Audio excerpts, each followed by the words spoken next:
देश की सच्चाई सच छुपने नहीं देंगे। आदाब, मैं हूं हाफिज गुलाम सरवर और आप देख रहे हैं देश की सच्चाई।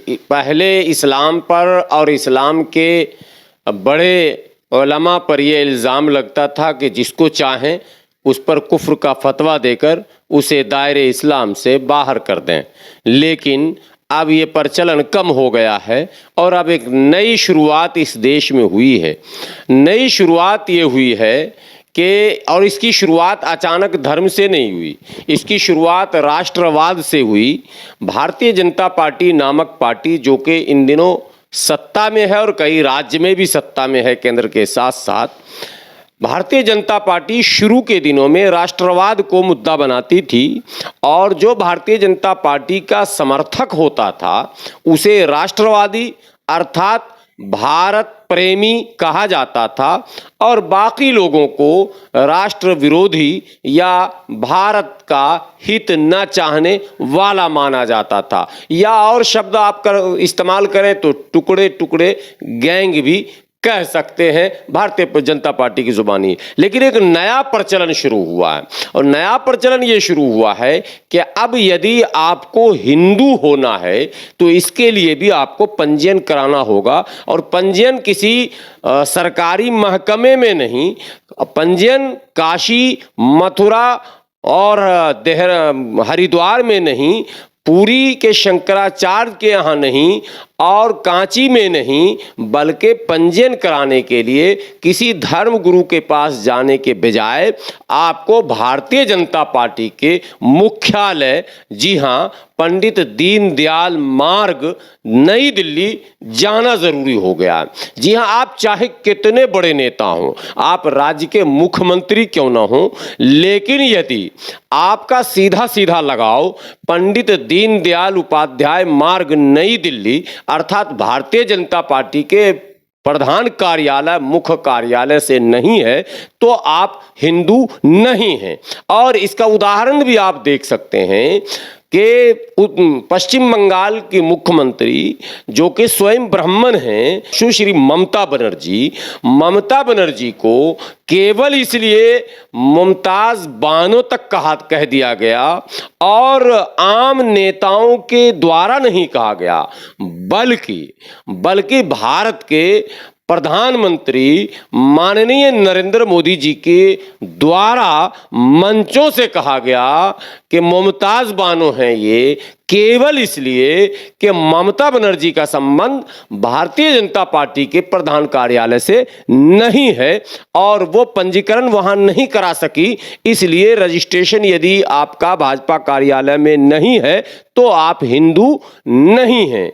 अब आप देखिए, बिहार के मुख्यमंत्री माननीय नीतीश कुमार ने भारतीय जनता पार्टी के साथ हैं, पार्टनर हैं, उनके सहयोगी, उनके सहयोग से मुख्यमंत्री हैं, लेकिन पंजीकरण जो नहीं हुआ वहां, तो अब इन्हें भी हिंदू की सूची से बाहर निकालने की तैयारी हो चुकी है। जी हां, कुछ ही दिनों बाद आप सुनेंगे भारतीय जनता पार्टी के लोग सड़क पर चिल्ला चिल्ला कर कहेंगे नीतीश तो हिंदू विरोधी है, नीतीश तो हिंदू है ही नहीं। और केवल नीतीश कुमार क्यों, आप महाराष्ट्र चले जाएं, हिंदू हृदय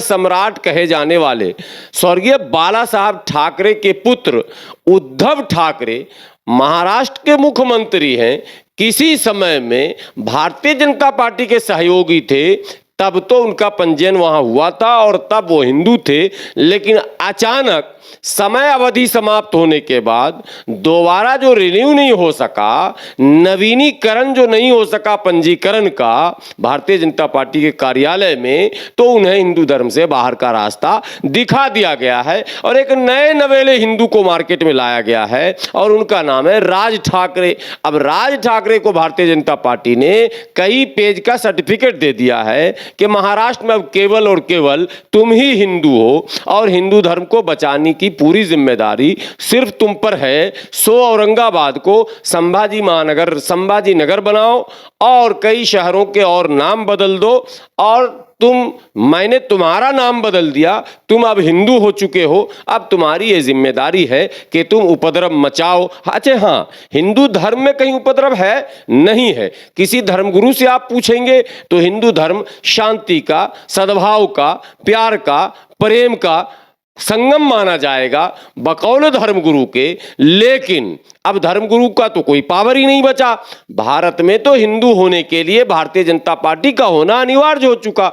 सो भारतीय जनता पार्टी में यदि आपको पंजीकरण कराना होगा तो 3-4 शर्तें भी उसके साथ लागू रहेंगी, और उसमें शर्त नंबर 1 है मुसलमानों को गाली देना, मुसलमानों के खिलाफ नफरत अंगेज बातें करना, जहर उगलना, शहरों के नाम बदलना और त्योहारों पर जबरन जुलूस लेकर मस्जिदों के गेट पर जाकर गलत गलत नारे लगवाना। अगर ये सारी शर्तों पर आप खड़े नहीं उतरते हैं तो आपका पंजीकरण भारतीय जनता पार्टी अर्थात पंडित दीनदयाल उपाध्याय मार्ग नई दिल्ली में नहीं हो पाएगा। सो भारत के लोग सावधान हो जाएं। यदि आपको हिंदू कहलाना है, यदि आपको हिंदू रहना है तो भारतीय जनता पार्टी अर्थात पंडित दीनदयाल उपाध्याय मार्ग नई दिल्ली से संपर्क करना होगा और वहां पंजीकरण कराना होगा। और हां, पंजीकरण कराने का अगर इरादा हो आपका तो इन शर्तों को ना भूलें। 5 शर्तें रखी गई हैं। यदि आपको कट्टर हिंदू, शुद्ध हिंदू, ओरिजिनल हिंदू यानी कि भारतीय जनता पार्टी वाला हिंदू यदि बनना है तो आपको इन शर्तों को पूरा करना होगा और फिर आपको पंजीकरण वहां कराना होगा। शर्त तो आपको मैंने सुना ही दिया, वापिस सुनना चाहते हैं तो फिर सुन लें ताकि याद रहे और आप भी जल्दी से अपना पंजीकरण करा लें। शर्त नंबर 1, आपको गिरुआ वस्त्र धारण करना होगा। शर्त नंबर 2, आपको तलवार, त्रिशूल, तीर, कमान साथ में लेकर चलना पड़ेगा। शर्त नंबर 3, मुसलमानों को लगातार बुरा भला कहना होगा। शर्त नंबर 4, मुस्लिम नाम से जुड़े हुए जितने भी शहर, गांव, देहात मिले सबके नाम बदलने के लिए अभियान चलाना होगा और धरने और प्रदर्शन करने पड़ेंगे। और नंबर 5, जुलूस जब भी निकले तो उसको मस्जिद के पास ले जाकर उसका समापन वहीं कराना होगा। वहीं चाहे आप झगड़ा कराओ, चाहे दंगा कराओ, चाहे कुछ भी हो जाए, लेकिन मस्जिद के पास आपका जाना शर्त है। भारतीय जनता पार्टी और धर्मगुरुओं के हिंदू होने में 2 स्पष्ट अंतर है। हिंदू धर्मगुरुओं के द्वारा हिंदू उसे कहा जाता है जो सुबह उठते ही भगवान को याद करता है और मंदिर की ओर चला जाता है। लेकिन भारतीय जनता पार्टी में हिंदू होने के लिए मस्जिद जाना शर्त रखा गया है। यदि आप मस्जिद नहीं पहुंचे तो आप पक्के हिंदू नहीं होंगे। बहरहाल इन तमाम शर्तों को आप भी याद रखें। यदि आप भी बनना चाहते हैं कट्टर हिंदू तो आपको जाना पड़ेगा पंडित दीनदयाल उपाध्याय मार्ग नई दिल्ली, भारतीय जनता पार्टी के राष्ट्रीय कार्यालय, प्रधान कार्यालय, और इन शर्तों के साथ जाकर अपना पंजीकरण आप भी करा सकते हैं। इसी तरह के अपडेट के साथ मैं फिर हाजिर हूंगा। एक विनती, एक गुजारिश, अगर चैनल पर पहली बार आए हैं तो प्लीज चैनल को सब्सक्राइब करना ना भूलें। और फेसबुक पर यदि आप देख रहे हो तो फेसबुक पेज को लाइक और फॉलो जरूर करेंगे। वीडियो बेहतर लगे तो शेयर कर देंगे और कमेंट बॉक्स में अपनी राय दे देंगे। बने रहें देश की सच्चाई के साथ। फिर हाजिर होंगे। शुक्रिया।